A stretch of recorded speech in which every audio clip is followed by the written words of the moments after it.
voy a insistir siempre con esto, porque considero que es una de las técnicas más interesantes que ustedes pueden llegar a adquirir, que tiene que ver con, siempre busco paralelismos y siempre los contrasto. Ya los vamos a ver. Contrastar algo significa enfocar. Yo necesito comparar, contrastar para saber, para entender las diferencias y así didácticamente aprendo más, se los puedo asegurar. Y ahora vamos a ver algo de eso. ¿Se ve acá? Bien. Vamos a empezar por donde dejamos, que era Ruth 1, 1, 2, pero releído con sus significados originales. Aconteció en los días en que cada uno hacía lo que le parecía recto a sus propios ojos. Para los que no estuvieron, es todo lo que está en paréntesis, es la versión que está en la Biblia. Lo que nosotros hicimos fue traducirla. Es como si el autor viviera hoy, nos hablara hoy. Que hubo hambre en la tierra y un varón de la casa del pan de Judá fue a residir como extranjero en los campos de Moab. Él y su mujer y dos de sus hijos. El nombre de aquel varón era Dios es mi rey. ¿Sí? Y el de su mujer, dulce gracia. Elimelech significa Dios es mi rey. Noemí significa dulce gracia. ¿Está? ¿Sí? Y los nombres de sus hijos eran debilucho enfermizo, Malón, es el nombre que aparece en la Biblia, y desfallecido lánguido, Kelión, que es el otro nombre que aparece en la Biblia. Nobles, era de una casta acomodada, muy. Por eso dice frateos. ¿De dónde? De Belén, de la casa del pan, que significa eso, Betlehem. ¿Dónde? De Judá, de la tribu de Judá. Belén, de la tribu de Judá. Rosario, de la provincia de Santa Fe. ¿Sí? Lo mismo. Llegaron, pues, a los campos de Moab y se instalaron allí. Fueron por un tiempo, pero terminaron quedándose. ¿Sí? Esto es lo que vimos y yo expliqué toda la clase pasada, pero necesitaba arrancar por acá. Ahora, vamos a ir bien despacio. Yo lo primero que tengo que hacer, más allá que esto ya lo expliqué, detalle por detalle, es buscar una situación paralela, bíblica. ¿Sí? Busco qué personaje bíblico sufrió o decidió lo mismo ante un contexto igual o parecido. Vuelvo a decirlo. Debo buscar como estudiante qué personaje o personajes bíblicos ante el mismo contexto. ¿Cuál era el contexto? Hambre. Bien. Hicieron lo mismo. Y a la vez, una vez que lo encuentro, escuchen esto, los comparo, contrasto. Y el primero que a ustedes se le tiene que venir a la cabeza es ¿cuál? Jacob. También, pero antes hay un abuelo de él que se llamó Abraham, que le dijo, está muy bien, está muy bien, está muy bien, que le dijo, ahí en Génesis 12, vete de tu tierra y de tu parentela y de la casa de tu padre a la tierra que te mostraré. Está hablando Dios. Yo haré de ti una nación grande. Te bendeciré y engrandeceré tu nombre y serás bendición. Bendeciré a los que te bendigan, maldeciré a los que te maldigan y en ti serán benditas todas las familias de la tierra. ¿Sí? Estoy resumiendo porque estamos hablando de una historia de medio libro. Yo tengo que resumirlo, porque yo tengo que enfocarme en lo que quiero que se enfoque. Y Abraham se fue. ¿Qué es Abraham? ¿El padre de qué? Muy bien, el padre de la fe. Por algo tiene ese título. Ahora, en el versículo 10, pero, esto lo agregué yo, hubo hambre en la tierra prometida, en la que Dios dijo que, ¿cómo era? Que Él la regaba 2 veces al año, con la lluvia temprana, con la tardía, que fluye ¿qué? Leche y miel. Ya expliqué que no es leche de vaca. Pero hubo hambre. Entonces, ¿qué pasó? Hubo hambres en la tierra y descendió a Abraham ¿a dónde? A Egipto. Y moró allá. Fíjense que usa la palabra moró. Porque, no, bien David, porque era grande el hambre en la tierra. Fue a morar, no fue a permanecer. Fue, termina el hambre y se vuelve. Ahora, yo no juzgo a Abraham. Primero porque no soy quien. Segundo porque está ahí para algo. Yo ahora tengo que contrastar qué hizo Abraham, qué hizo Elimelec. Abraham fue, podría haber no ido, claro que sí, podría haber tenido fe y confianza y decir, bueno, algo está pasando. Recuerden que el hambre en la tierra, primero recuerden que cada vez que el autor bíblico habla de la tierra, es la tierra ¿de qué? De Israel, muy bien.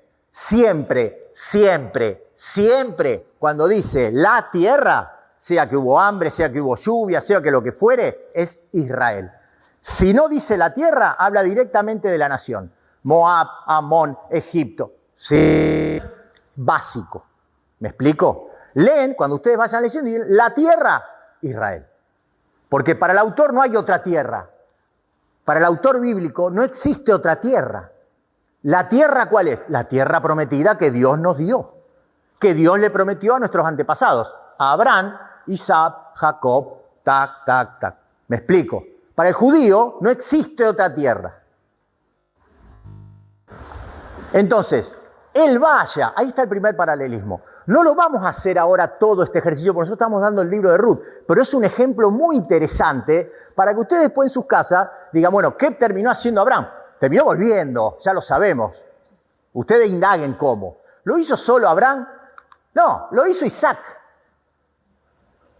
También. Es más, repite el autor bíblico ahí en Génesis 42. Después hubo hambre en la tierra. Además de la primera hambre, fíjense cómo el autor aclara, además de la primera hambre de Abraham, hubo una segunda. Y fíjense a dónde, en la tierra.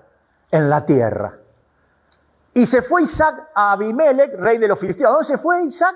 A los filisteos. A vivir a Filistea, ¿sí? Si no, pregúntenle a Sansón. Sí. A ver, ¿por qué está bueno esto? Primero porque a mí me da el panorama completo. Son personas como nosotros que deciden, que toman decisiones. ¿En base a qué? A contextos. Esas decisiones pueden ser erradas o no. En este caso, estas decisiones, ¿cómo son? ¿Son asertivas o son erradas? La decisión de Abraham, ¿fue asertiva o fue errada? No me espiritualicen al personaje. ¿Fue asertiva o fue errada? Errada, errada, depende de nada, errada. ¿Sí? Teológicamente es errada la decisión. No hay grises. Ahora, Abraham vuelve. Isaac vuelve. Y a tal punto que Jacob, fíjense lo que dice en el 42. En Egipto había alimentos. Dijo a sus hijos, ¿por qué están mirando? Y yo digo, aquí, yo he oído que hay víveres en Egipto. Otra hambruna más. Tercera. Le tocó a Abraham, le tocó a Isaac y le tocó a Jacob. ¿Qué hizo Jacob? Y dijo, aquí, yo he oído que hay víveres en Egipto. Vayan allá, compren para que podamos vivir. Fíjense, aprende Jacob. ¿Qué hace Jacob? No nos vamos de acá. Anda a comprar y volvé. ¿Hay evolución? Hay evolución. Eso yo quería que vieran. Ahí está toda la historia de José, que no la vamos a nombrar, que José después se aparece, dice, yo soy hermano de ustedes, bla, bla, bla. Entonces lo van a buscar al padre, que había perdido el hijo hacía más de 40 años, no lo veía. Lágrimas, todos felices. Y ya saben cómo termina esto. Y arranca el libro de Éxodo. Pero fíjense cómo hay una evolución. Ahora, Elimelec, ¿sí?, se instaló.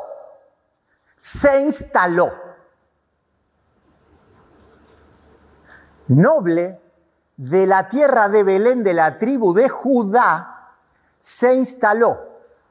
La idea original, por eso el autor lo recalca, porque recuerden que fue a morar y terminó quedándose.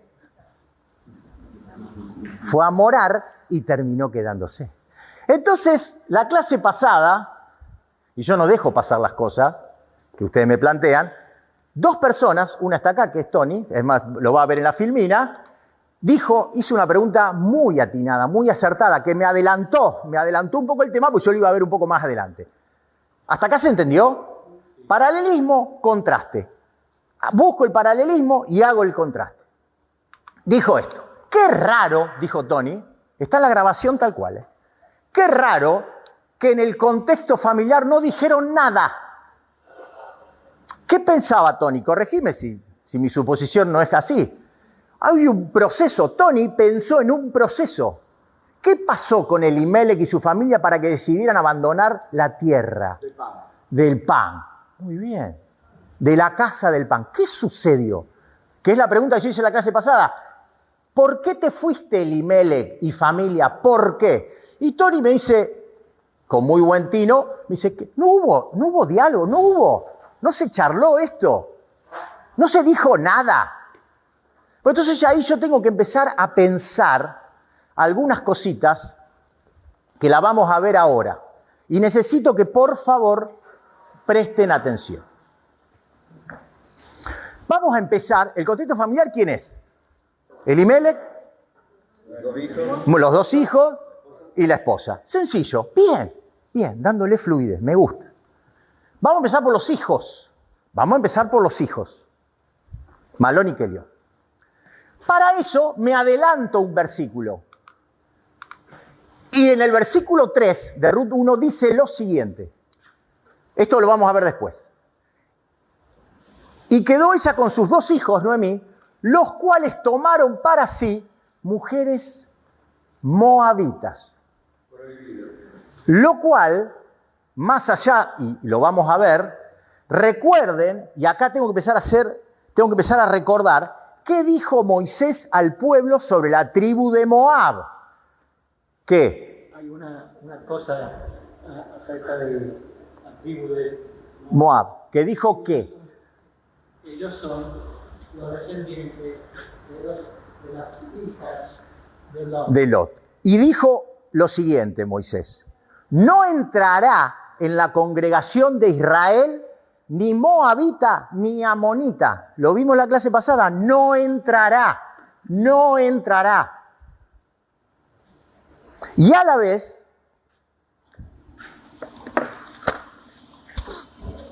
en Deuteronomio 7, dice 2, 3 y 4. No harás con ella ninguna alianza. ¿Con quién? Con las naciones de Canaán. Tampoco deberás emparentar con ellas. No darás tus hijas a sus hijos, ni tomarás a sus hijas para tus hijos, porque harán que tus hijos dejen de seguirme para seguir y servir a dioses ajenos. Entonces el furor del Señor se encenderá sobre ustedes y los destruirá en un instante. ¿Esto está claro? ¿Alguno tiene alguna duda? ¿Se entiende cómo se van armando las piezas? Recuerden que en ese momento, que es el momento donde gobernaban los jueces, la gente ¿cómo actuaba en general? Hacía lo que le parecía recto a sus ojos. Entonces, cuando yo empiezo a pensar en Malón y Kelión, hago un paralelismo, lo pongo en contexto, escuchen, síganme acá. Lo pongo en contexto, digo, ¿están en la época de jueces? Sí. ¿Qué pasaba en la época de los jueces? Cada uno hacía lo que le parecía recto a sus ojos. Y cuando yo hago lo que me parece recto a mis ojos, ¿cómo son en relación a los ojos de Jehová? Deuteronomio 6, 18. Haz lo recto y lo bueno ante los ojos de Jehová, para que te vaya bien, entres y poseas la buena tierra que Jehová juró a tus padres, para que él arroje a tus enemigos delante de ti. ¿Qué es lo que está diciendo acá? Cuando yo hago lo que creo recto a mis ojos, automáticamente es en contra de los ojos de Jehová. Acá está el ejemplo. Los hijos no son ajenos a esa conducta. El autor de Ruth, que es Samuel, y no está al pedo ese nombre, porque tiene un porqué y un para qué, que como dato les digo, es el mismo que escribió ¿qué? El libro de los jueces. Es el mismo. Pone, tomaron para sí mujeres moabitas, no solamente sabiendo la advertencia de Moisés, sino que a la vez desobedeciendo una orden directa de no tomarás mujer pagana, de pueblo idólatra. Esto es un emergente de un cúmulo de decisiones erráticas que terminó o que termina haciéndome parte y todo con esa cultura. Cuando el autor te está diciendo, tomaron para sí mujeres moabitas, no solamente te está informando, te está diciendo la forma de pensar de esta gente, sabiendo que esto va en contra de eso. Ahora, la pregunta que tengo que seguir pensando, digo, ¿qué paralelismo hay con Malón y Kelión? Y el más grande de todos, el que para mí ya es personal, ¿quién es? Sansón. Sansón, y lo vamos a ver solamente ahí en Jueces 14, 1 al 4, al 3 dice así. Descendió Sansón a Timnat. Esto es lo que estuvieron viendo el libro de Jueces conmigo, se tienen que acordar porque le dimos mucho énfasis al tema. Y vio en Timnat a una mujer de las hijas filisteos. Sansón era, ¿qué? Visual. Él veía, él quería. Y subió y lo declaró a su padre y a su madre diciendo, escuchen, yo he visto en Timnat, ¿se acuerdan que el famoso yoísmo de Sansón hermoso? Yo he visto en Timnat a una mujer de las hijas de los filisteos, os ruego que me la toméis por mujer. Quería esa. Eso, no otra. Y su padre y su madre le dijeron, ¿no hay mujer entre las hijas de tus hermanos? Hermanos, estoy hablando de coetáneos, ¿sí? A eso se refiere, no de sangre. ¿No hay mujer entre las hijas de tus hermanos ni en todo nuestro pueblo para que vayas a tomar mujer de los filisteos incircuncisos? Recuerden que la frase filisteo incircunciso era lo peor que le pueden decir a una persona. A lo que Sansón dijo, se preocupó, no, eso no existe. No existe. Y reafirmó, ¿se acuerdan que habíamos decisiones de Sansón? Habíamos dado toda una clase con las decisiones de Sansón. Ratificó su decisión diciendo, en el versículo 3, tomadme esta mujer porque ella me agrada. ¿Por qué lo pongo? Primero porque tengo que ver el paralelismo. ¿Hubo otro personaje, aparte de Malón y Kelión? Sí, Sansón. Pero hay una diferencia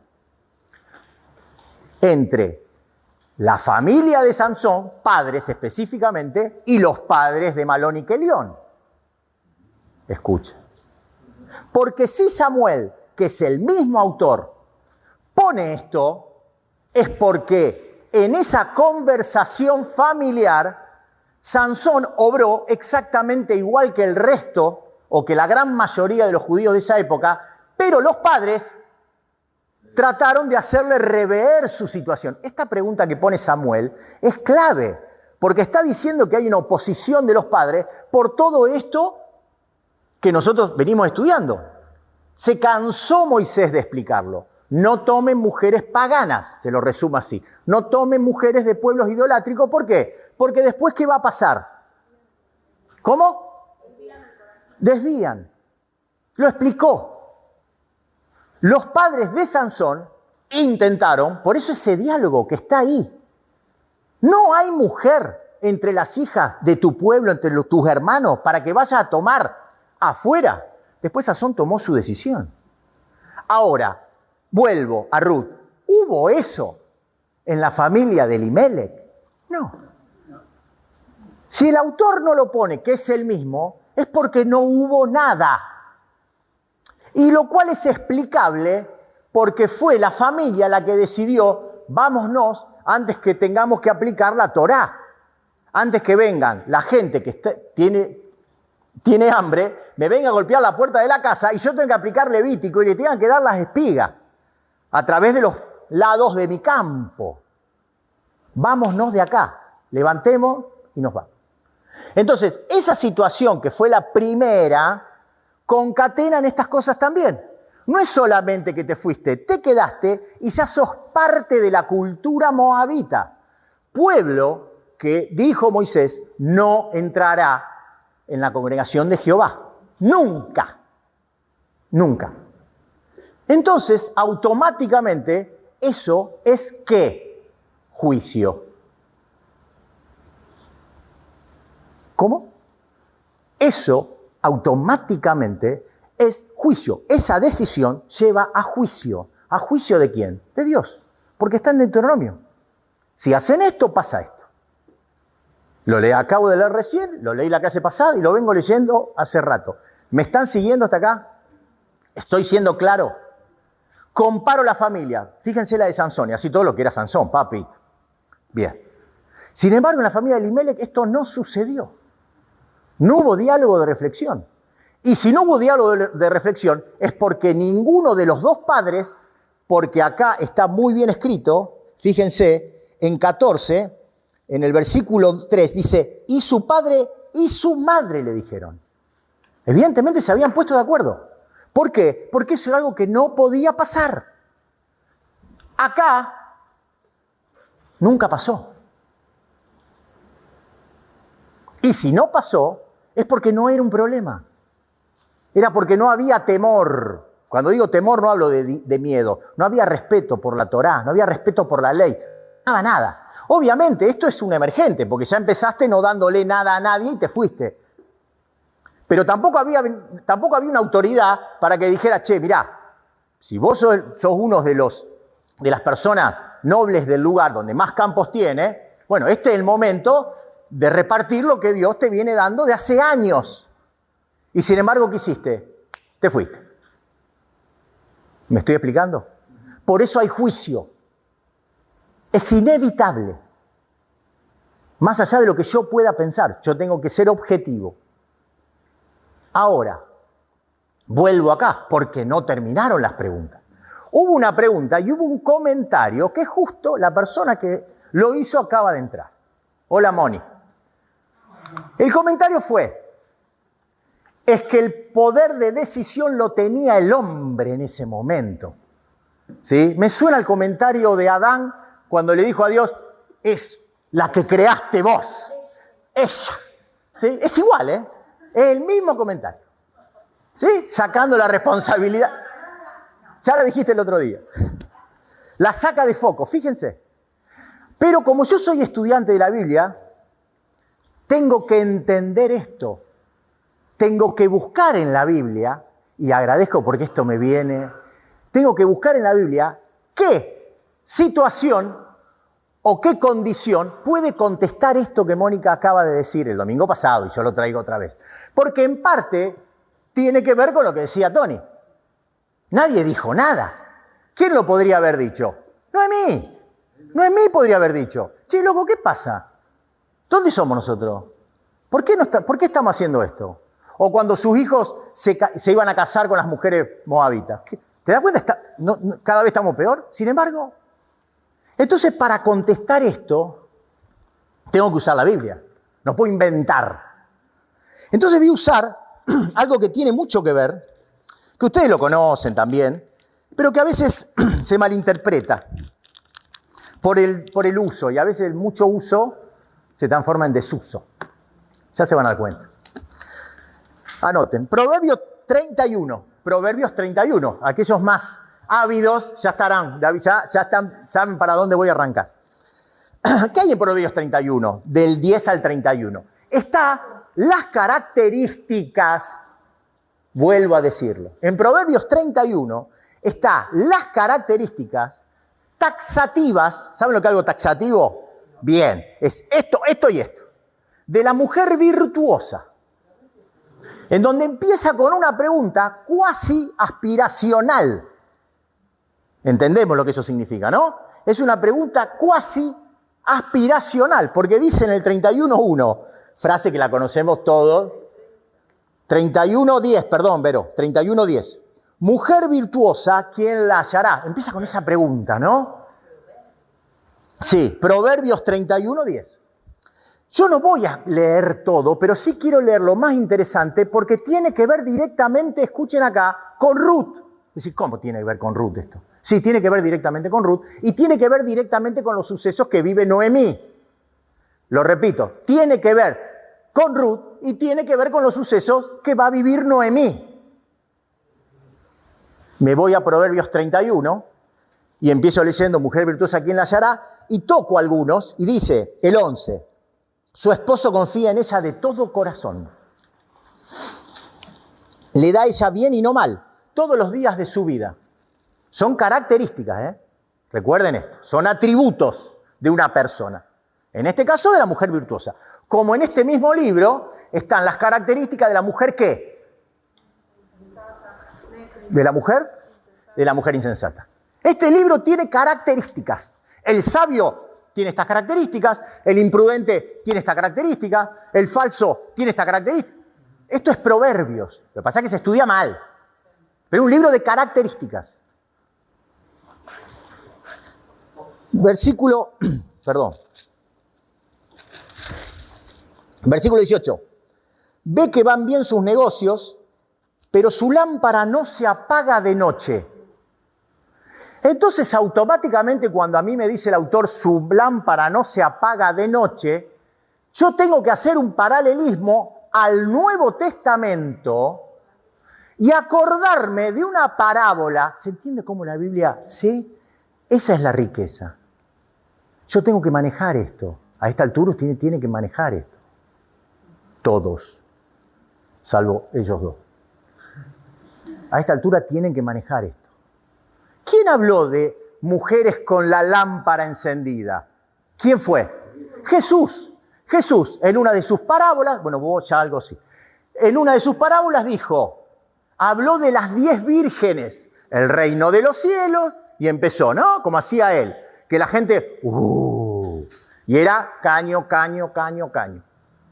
Son 10 vírgenes, de las cuales son 5 ¿qué? Y 5 ¿qué? 5 insensatas y 5 sabias. ¿Cuál era la diferencia entre la insensata y la sabia para Jesús?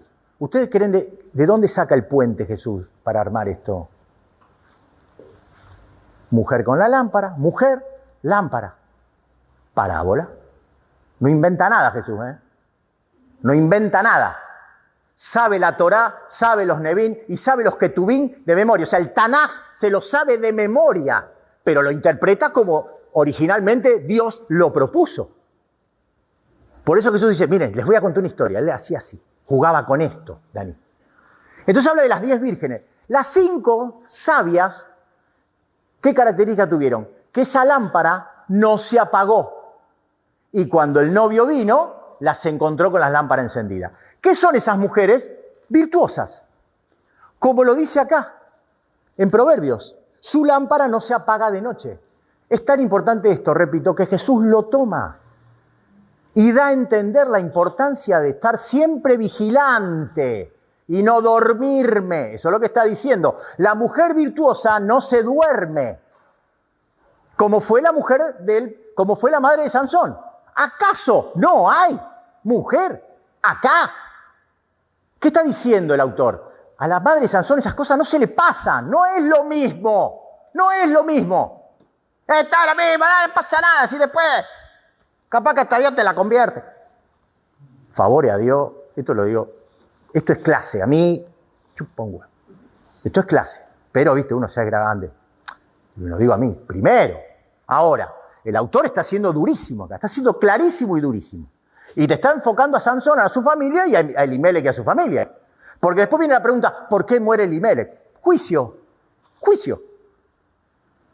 Gracias a Jesús. Y ahí cuando empezás a valorar mucho más la obra de Jesús. Entonces la pregunta es, Noemí, en base a estas características, ¿era virtuosa? No, lo dijeron ustedes. Fíjense, sigo, alarga su mano al pobre. Versículo 20, y extiende su mano al menesteroso. Y termino con el 26. Habla siempre con sabiduría y su lengua se rige por la ley del amor. ¿Cuál es la ley del amor? ¿Alguno? ¿Cuál es la ley del amor? Amarás a tu Dios con todo tu corazón, con toda tu fuerza, con toda tu alma y amarás a... Bien, no existió en la familia de Elimelech. Por eso Jesús dice, ustedes me aman. Sí, sentímonos demasiado.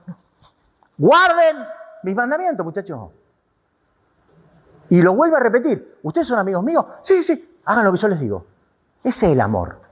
Porque cuando ustedes hacen eso, no me lo hacen a mí. ¿A quién se lo hacen? Al prójimo. Obediencia total. Eso es amor. Sentimentalismo. Se cansó de explicarlo Jesús. Se cansó. No, Jesús es amor. Amor, guardá mi mandamiento. ¿Querés amor? Es guardá mis mandamientos. Vos decís que me amás, guardá mis mandamientos. Esto es lo mismo. Entonces lo contestaron ustedes. ¿Es virtuosa Noemí? No. Ahora, ¿tiene que ver esto con el libro de Ruth? Totalmente. Primero por lo que va a pasar con Noemí, que ya algo adelanté en el versículo siguiente. Pero ahora, Ruth, ¿entra en juego en esta ecuación? Claro que entra en juego. Miren acá y lean conmigo. Por eso me hiciste adelantar, Tony. Porque yo lo iba a dar más adelante, pero bueno, me apremiaste con ese comentario y Moni también. Lo cual agradezco en parte. Ruth 3:11. Los pongo en contexto.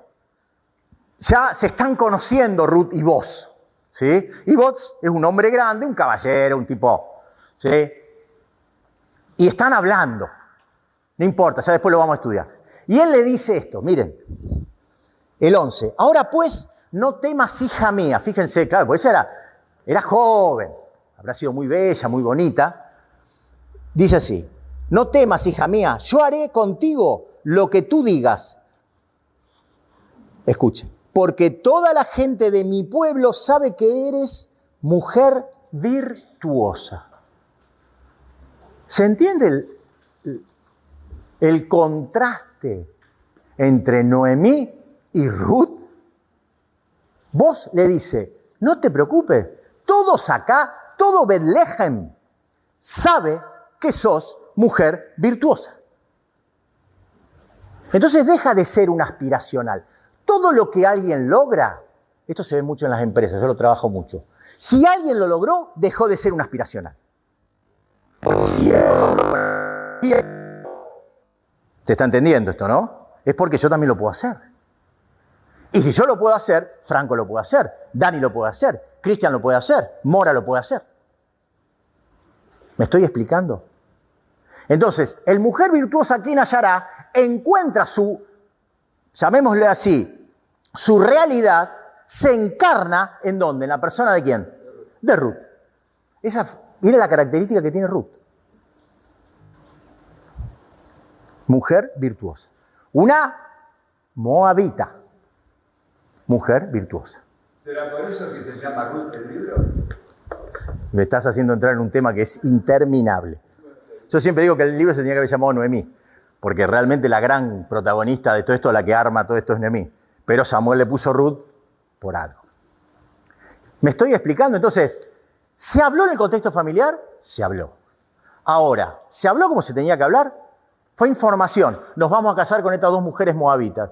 Y está bien, es la consecuencia, es el emergente de andar a saber cuánto tiempo estuvieron ahí hasta que ya estaban totalmente mimetizados con la cultura moabita, cultura idólatra, que Moisés dice, estos muchachos que permanentemente, más allá de lo que dice David que es real, que tienen un origen incestuoso, esto lo vimos en la clase pasada, pero el problema acá, y yo dije corran eso, es un contexto muy particular que nosotros no lo vamos a entender nunca, permanentemente ese pueblo obstruyó la voluntad de Dios,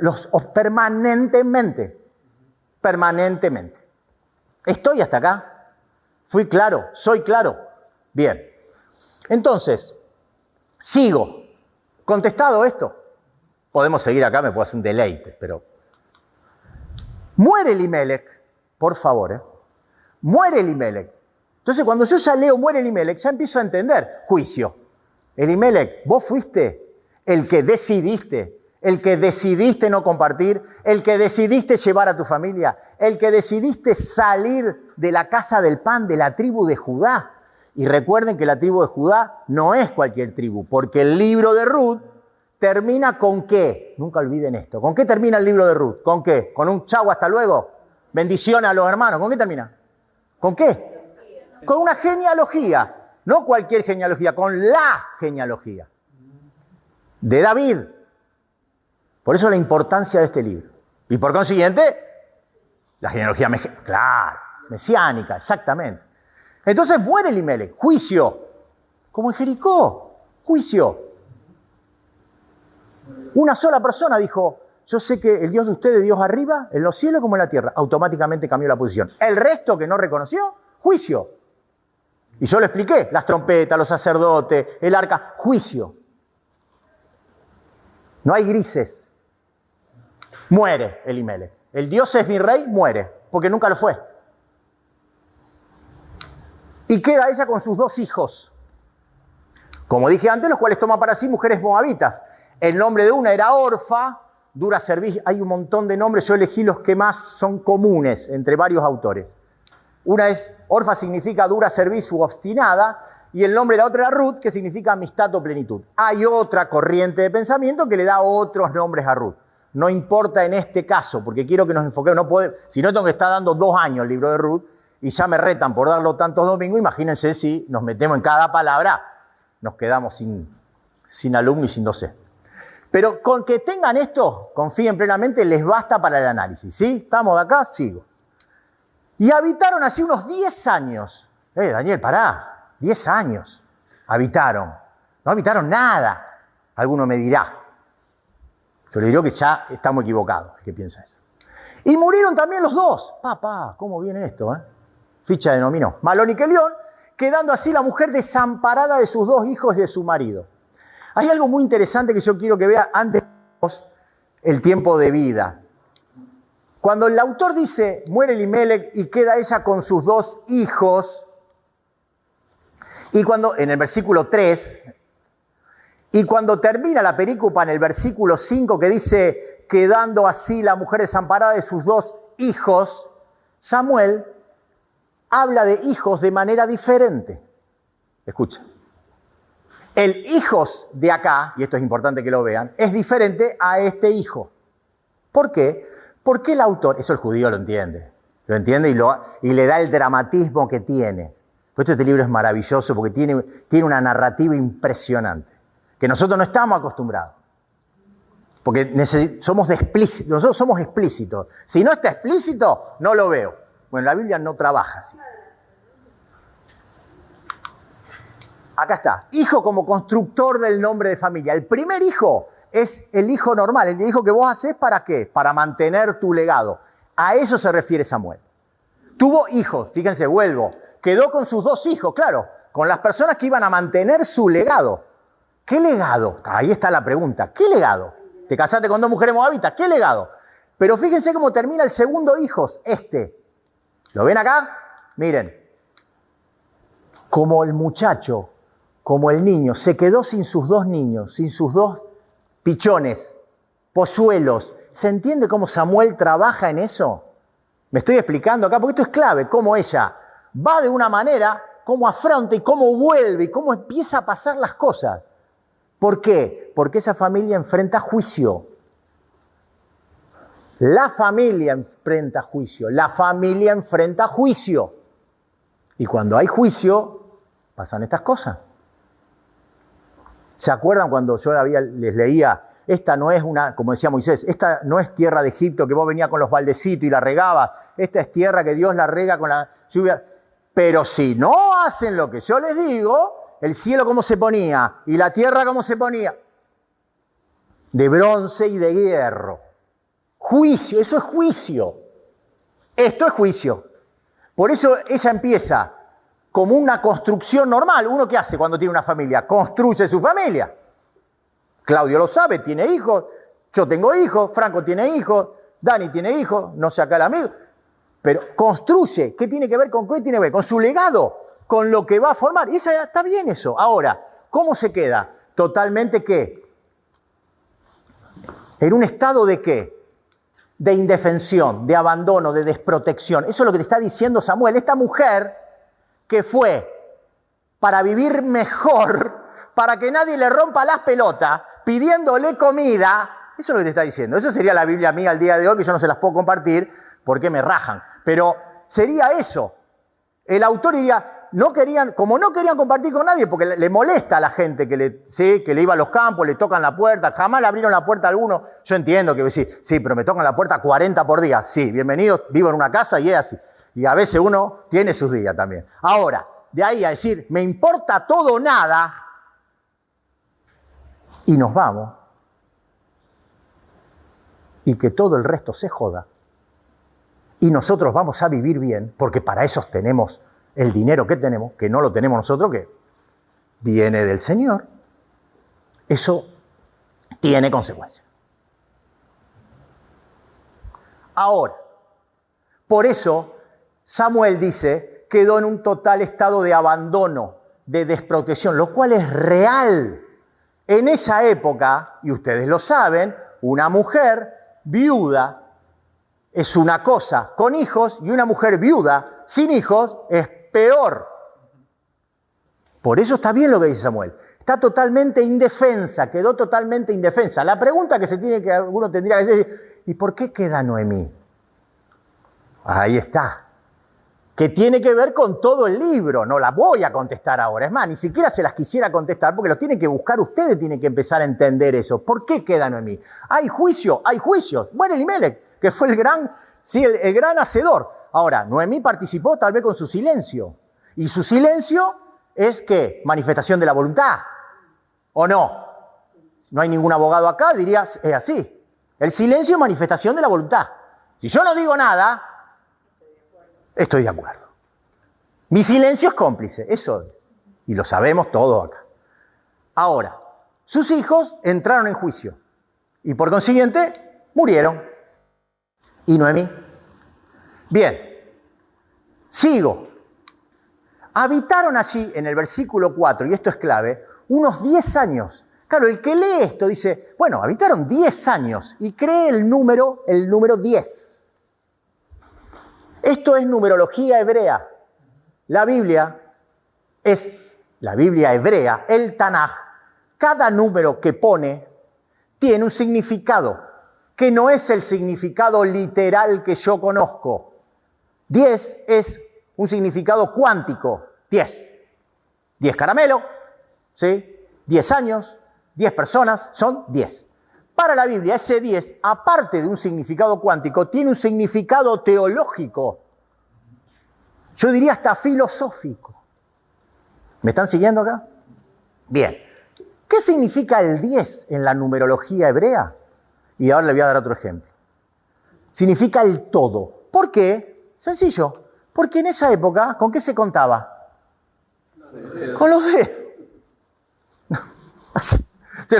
¿Con qué se contaba? Con los dedos. 5 es la mitad, 10 es el todo. El todo. Puede ser que la aclaración esa del tiempo es por la paciencia de Dios. Ahí me está gustando. Esa es la consecuencia. Esa es la consecuencia. Te me adelantaste. Pero primero entender el 10. Cuando yo entiendo el 10, empiezo a entender diciendo, para, el todo, sí. ¿De qué se trata? De completitud. Hay 2 personas que trabajaron en este número. Los que estuvieron conmigo en Jueces, ¿se acuerdan de Gedeón? Gedeón, acá, va.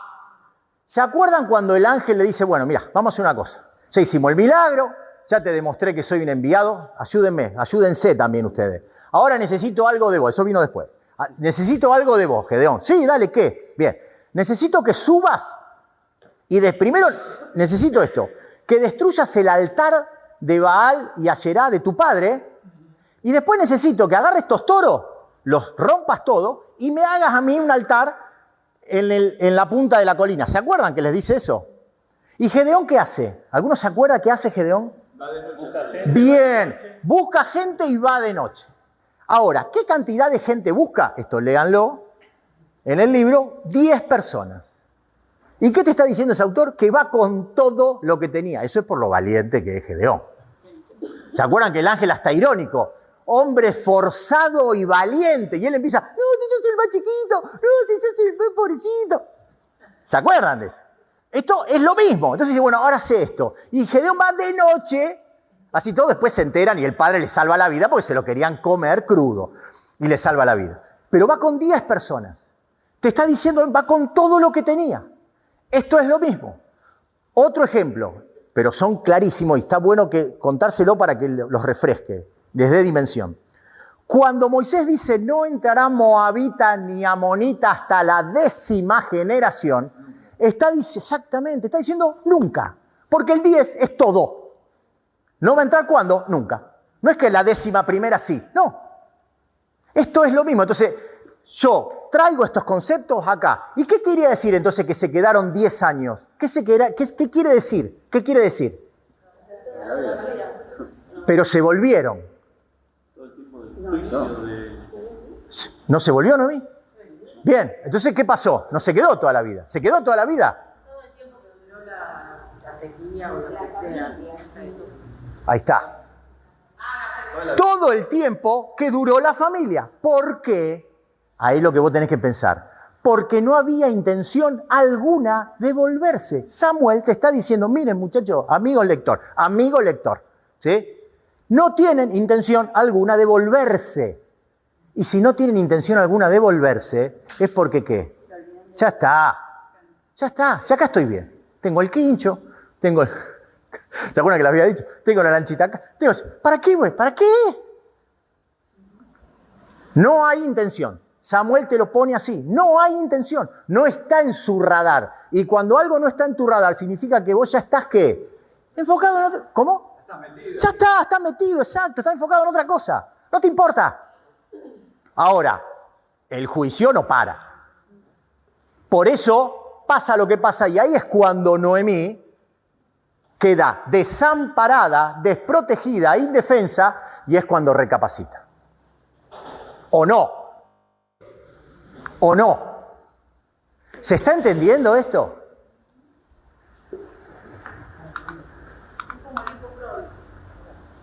Me gustó. Cuando la adversidad te pegó, automáticamente, sí, y me diste el pie. Vamos a empezar con la primera parte que yo intitulé, me quedan 10 minutos, en el camino de Moab a Belón. Tengo 10 minutos, ¿no, Marce? ¿Tengo 10 minutos? ¿Sí? Porque digo, quien dice 15, ¿no? 11. En el camino de Moab a Belén, Ruth 1, del 6 al 22. Y empieza así. Entonces, se levantó con sus nueras. Recuerden que había pasado, se muere Elimelech, se muere Malón y Calión, queda totalmente desamparada, desprotegida, con sus 2 nueras. Y regresó de los campos de Moab, Samuel, escribiendo, porque oyó en el campo de Moab, yo sé que a ustedes no les dice nada de esto, pero esto es tan profundo, que Jehová había visitado a su pueblo para darles pan. Punto. Salió pues del lugar donde había estado y con ella sus 2 nueras y comenzaron a caminar para volverse a la tierra de Judá. Recuerdan que el viaje había sido de 120 kilómetros, 140 kilómetros en esa época, que viajar era una experiencia fascinante. Lo habíamos dicho, sobre todo en el desierto y por lo seguro que era. Pero yo no me quiero meter ahí, pues ya lo vimos, me quiero meter acá. Se levantó con sus nueras. El se levantó tiene o está conectado a otra frase. Porque oyó. Se levantó porque oyó que en el que. ¿Qué oyó? ¿En dónde? En los campos de Moab, que Jehová había visitado a su pueblo para darles pan. Lo voy a explicar y espero. ¿Se acuerdan la palabra levantar? Cuando yo escucho estudiante, leo la palabra levantar, tengo que empezar a buscar un paralelismo. Y cuando encuentre el paralelismo, lo comparo. ¿Quién se levantó? Bueno, muchos personajes. Muy bien, mi amigo. Muchos personajes bíblicos, esa palabra, levantar, hay un cambio en tu vida. Cuando en la Biblia se pone, y Daniel se levantó, hablo del Dani Cachán, se levantó, significa que va a haber un antes y un después en su vida. Esto es así, ¿eh? Ahora, en la Biblia hay personajes que se levantaron y hay personajes que Dios los levanta. Algo dijo Daniel.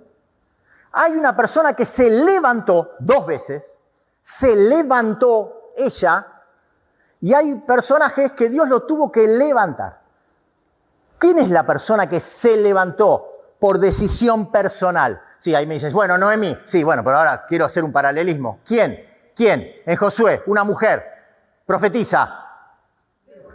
Débora en Jueces 4 y Jueces 5 se levanta. Y dice la palabra, se levantó Débora. A tal punto que lo agarra Barak, lo caga a Pedro y le dice, inútil. ¿No te das cuenta que Dios está peleando ya y vos estás acá?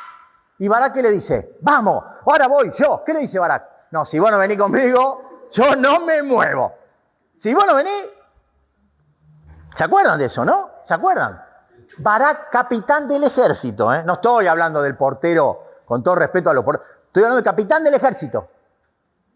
Del Dios viviente. Y Débora se levanta también en su cántico. ¿Quién es? Ahí tenés un paralelismo. Y ahí tenés un contraste. Tenés otro paralelismo. ¿Con quién? Con Jonás. ¿Cómo empieza el libro de Jonás? Dios le dice a Jonás que levántate. Jonás significa paloma. Levántate. ¿Y Jonás qué hace? Vamos, anda a Nínive, Jonás.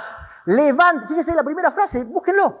Levántate y ve a Nínive. Dios lo levanta. Porque Jonás estaba bárbaro ahí, viste, en el bar de siempre. Era el profeta conocido, lo querían todos los muchachos. Capaz que sí, vivía bien, vivía tranquilo. Te está mostrando el autor, porque el libro empieza así. Levántate, Jonás. Está irrumpiendo Dios. Salí de tu ostracismo, levántate y anda a Nínive. ¿Y Jonás qué hace? Se levanta. ¿Y a dónde va? A España. Claro. Nínive se va para España. Nínive se va para España. Por eso digo, el levantarse no es joda. El tema es quién te levanta. Si Dios te levanta, Dios siempre Dios cumple su propósito. Y si no, acuérdense de Sansón. Siempre. Que me decían, ¿y por qué Sansón hizo esto? Dios siempre va a cumplir su propósito. No manipula. Jamás. Dios va a cumplir su propósito. Y en Jonás lo terminó cumpliendo. Acá Noemí se levanta. ¿Por qué? Porque oyó. Esto no es información. No es que Noemí, y piénsenlo por favor, no es que Noemí estaba en el supermercado aquel día en la tienda y empezó a decir las comadres, no, si no sabés cómo andan ahora, porque tengo un sobrino que nos estamos yendo a Israel, vieron que está buenísimo, no, ahora sí, tenemos crédito, está de modo más barato, nos podemos ir a Miami, no como antes, ahora en Israel. No. Acá hay algo importantísimo que tiene que ver con qué. Porque oyó en el campo de Moab que Jehová visitó. Y este oír, es oír inteligentemente. Es lo que se llama hoy, que lo vamos a ver Marcela también, escucha activa. Es escucha activa, que se trabaja mucho en las empresas, sobre todo con grupos reducidos. Es clave. No voy a contar lo que significa, solamente diré esto. Es una decisión de acción y reacción.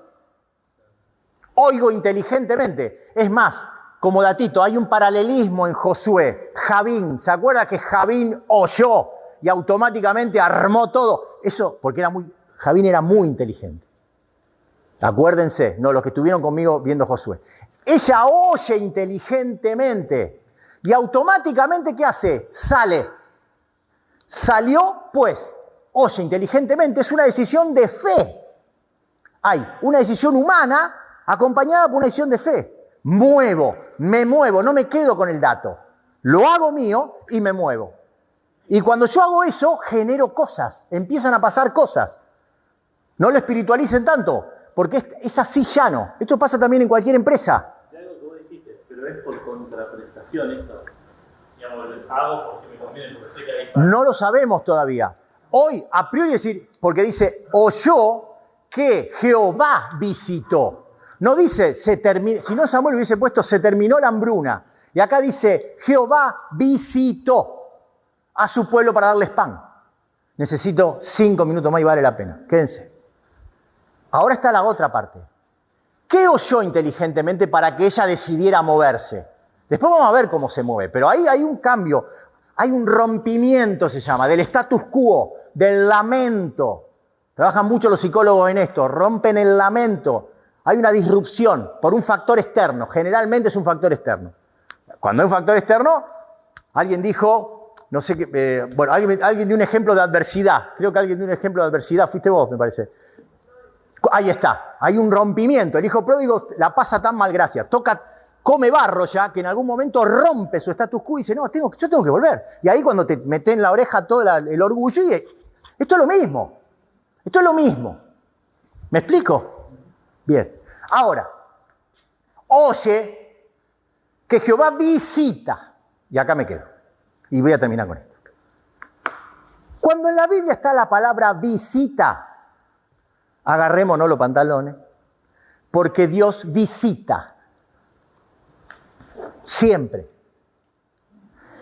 ¿Qué tipo de visita hace? Bueno, es según el contexto. Miren, es según el contexto. Rápido. Éxodo 3, versículo 16. Dios le habla a Moisés y le dice esto. Así que ve y reúne a los ancianos de Israel y diles, el Señor, el Dios de sus padres, el Dios de Abraham, de Isaac, de Jacob, me apareció y me dijo, en verdad he venido a visitarlos. Dios se aparece. Dios no antropomórficamente, no como, sino está hablando acá de una figura. Dios está prestando atención ahí, está mirando. Y cuando Dios visita, cagamos. ¿O no? Acá es de bendición. He visto cómo los tratan en Egipto y me he propuesto sacarlos de la aflicción de Egipto y llevarlos a la tierra de los cananeos, hititas, amorreos, fereceos, gibitas, jebuseos, a una tierra que fluye leche y miel. Dios está visitando. Ese contexto era negativo, pero Dios estaba favoreciendo a su pueblo, los visita para bien. ¿Me estoy explicando? Acá, ¿los visita para mal o para bien? Para bien. ¿Siempre es así? No. Miren. Yo soy Jehová tu Dios, fuerte, celoso, que visito la maldad de los padres sobre los hijos. Este contexto es negativo. Y Dios también visita. ¿Dónde está? En Éxodo 25.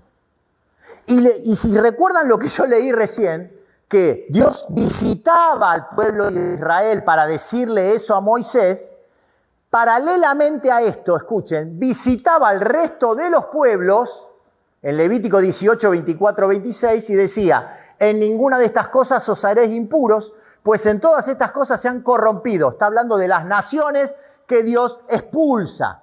Lo que yo acabo de nombrar, hitita, hereo, fereceo. Y también la tierra fue contaminada, pero yo visité su maldad. Así como visita para bien, visita para mal. Cuidado.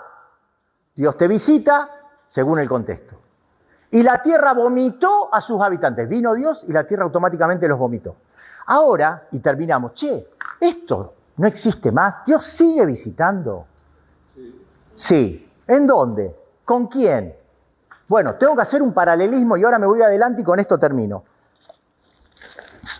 Miren si me voy adelante, miren. Apocalipsis. Trato de no dar este libro por el momento, pero esto es muy importante.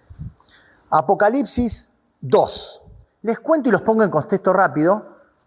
Jesús es el verdadero autor de esta carta. ¿Sí? Jesús es el verdadero autor de este libro.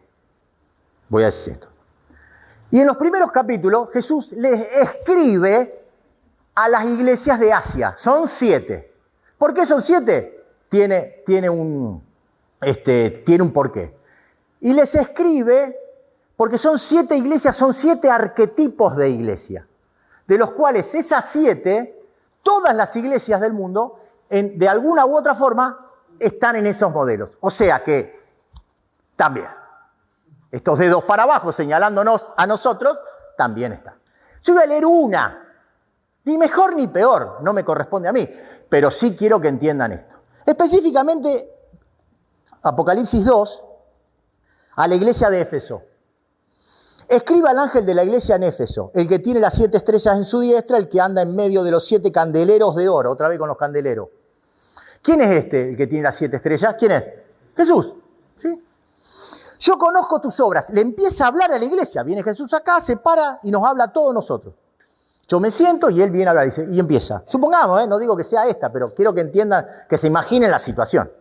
Yo conozco tus obras y tu arduo trabajo y paciencia, y que no puedes soportar a los malos, y has probado a los que se dicen ser apóstoles y no lo son, y los has hallado mentirosos, y has sufrido.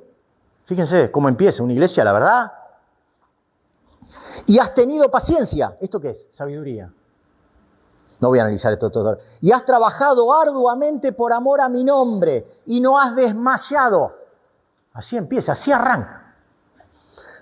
Pero, versículo 4. Pero tengo algo contra ti, que has dejado tu primer amor. ¿Saben lo que significa el primer amor? Creo que por lo menos los que se han bautizado lo saben. ¿Qué significa el primer amor? ¿Que has dejado de qué? tu primer amor. ¿Qué era el amor? ¿Quién? Al que te escribe. Dejaste tu primer amor. Me dejaste, no me estás amando como antes. ¿Qué significa esto? Dejar de guardar el mandamiento. Si me amáis, guardad mis mandamientos. Y Jesús le está diciendo en un futuro, nos está diciendo en un futuro, dejaste de guardar mis mandamientos. Te lo está diciendo acá. Por eso no quiero dar este libro, porque la gente me empieza a mirar con cara, y yo que después arranco y no paro. Entonces me dice Pedro, baja un poco, porque nos vamos a quedar sin nadie. Vendré, entonces dice así, recuerda, porque dice, tengo contra ti, que dejaste tu primer amor. Recuerda, por tanto, de dónde has caído. Fíjense. Y mire cómo empezó, ¿eh? Lo dice Jesús acá, ¿eh? Y arrepiéntete y haz las primeras obras, pues si no, vendré pronto a ti. ¿Qué es lo que está diciendo? Te visitaré. Hola. Y miren lo que pasa. Y te quitaré tu candelero de su lugar. Lo vuelvo a decir. Te visitaré, nos visitará y nos quitará el candelero de su lugar. ¿Sabe lo que significa que Jesús nos quite o le quite, en este caso a la iglesia de Éfeso, el candelero de su lugar? ¿Alguien? ¿Saben lo que significa? Que vivamos oscura, decís vos. Que quede oscura. ¿Que quede oscura qué?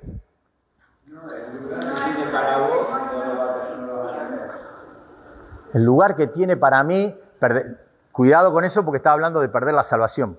No sé si está refiriendo a eso. El premio que tiene para nosotros. Es más, Mira, por eso no quiero dar este libro. Cuando Jesús... Perdón. ¿Cómo? Que no va a estar más la iglesia en ese lugar. No va a estar más la iglesia, punto. Cuando Jesús dice, saco el candelero del lugar, está haciendo referencia a Mateo 6, cuando dice, ustedes son ¿sí? ¿La luz dónde va? En el candelero. ¿Y el candelero dónde va? Lean Mateo. ¿Dónde va el candelero? Arriba. Cuando Jesús dice, le pega un tiro al candelero, le pega un tiro a la iglesia. Y fíjense lo que es la iglesia de Éfeso, porque empieza y que has sufrido, y que has trabajado arduamente, y que esto, pero Jesús visita. Dios no cambia. La visitó a Noemí, y con esto terminamos. La visitó en ese momento, en realidad visita a Betlehem, visita a Belén, y en su visita los favorece, les empieza a dar pan. Y si les empieza a dar pan, muchas veces es ¿por qué? Por estas dos razones. La primera es porque el pueblo, ¿qué pudo haber pasado? Se arrepintió. ¿Se acuerdan del círculo retributivo? Y clamó. Pero también, y muchas veces lo hace, y lean Isaías o Jeremías, lo hace por amor a su nombre.